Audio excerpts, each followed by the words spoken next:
بسم اللہ الرحمن الرحیم۔ السلام علیکم۔ اردو مورل سٹوریز میں آپ سب دوستوں کو خوش آمدید۔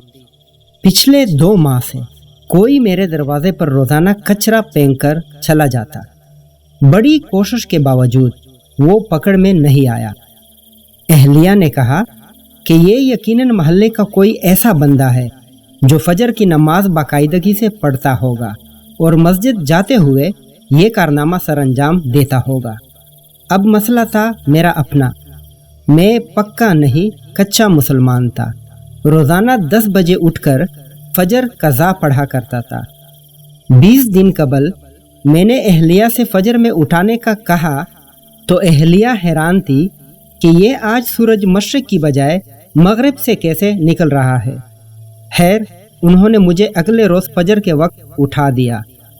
میں نے اٹھتے ہی کھڑکی سے نیچے جھانک کر دیکھا تو دروازے پر کچرا موجود نہیں تھا۔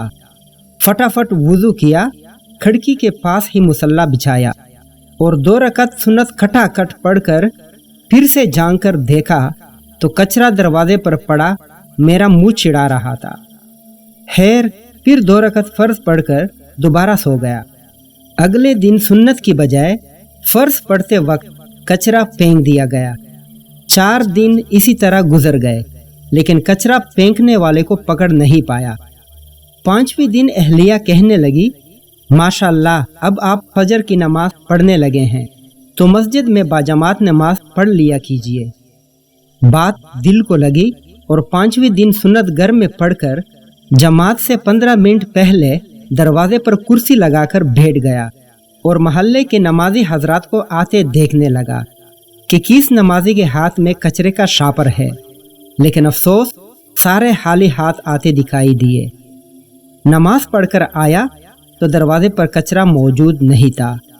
1 ہفتہ مسلسل پابندی سے باجماعت نماز پڑھنے کے بعد میں نے اہلیہ سے کہا، بیگم اب کچرا پھینکنے والا شاید ڈر گیا ہے، اسی لیے اب وہ کچرا نہیں پھینک رہا۔ اب آپ مجھے فجر کے وقت نہیں اٹھانا۔ اگلے دن اہلیہ نے تو مجھے نہیں اٹھایا، البتہ میری آنکھ خود ہی کھل گئی۔ کھڑکی سے جھانک کر دیکھا تو کچرا دروازے پر موجود تھا۔ ٹائم دیکھا تو فجر کا وقت تو باقی تھا لیکن جماعت نکل چکی تھی۔ اب اگلے دن پھر وہی معمول تھا۔ 2 ہفتے مسلسل فجر کی نماز باجماعت پڑھتا رہا اور دروازہ صاف ستھرا ملتا رہا۔ 2 ہفتے بعد اب میری جماعت سے فجر کی نماز پڑھنے کی عادت ہو چکی تھی۔ 2 دن قبل رات کے کھانے میں اس کچرا پھینکنے والے کا ذکر آ گیا۔ میں اسے برا بلا کہنے لگا تو عبداللہ بولا، ابو آپ اسے اتنا برا تو نہ کہیں کیونکہ وہ تو آپ کا محسن ہے جس کی وجہ سے آپ فجر کی نماز باجماعت پابندی سے پڑھنے لگے ہیں۔ عبداللہ کی بات سن کر میرے دماغ کو جھٹکا سا لگا اور سب کو غور سے دیکھنے لگا۔ مجھے یوں اپنی طرف دیکھتے ہوئے سارے ہنسنے لگے۔ تب محمد نے مسکراتے ہوئے کہا کہ ابو آپ کی وہ محسن اور کوئی نہیں بلکہ امی جان ہیں، آپ امی کا شکریہ ادا کیجئے۔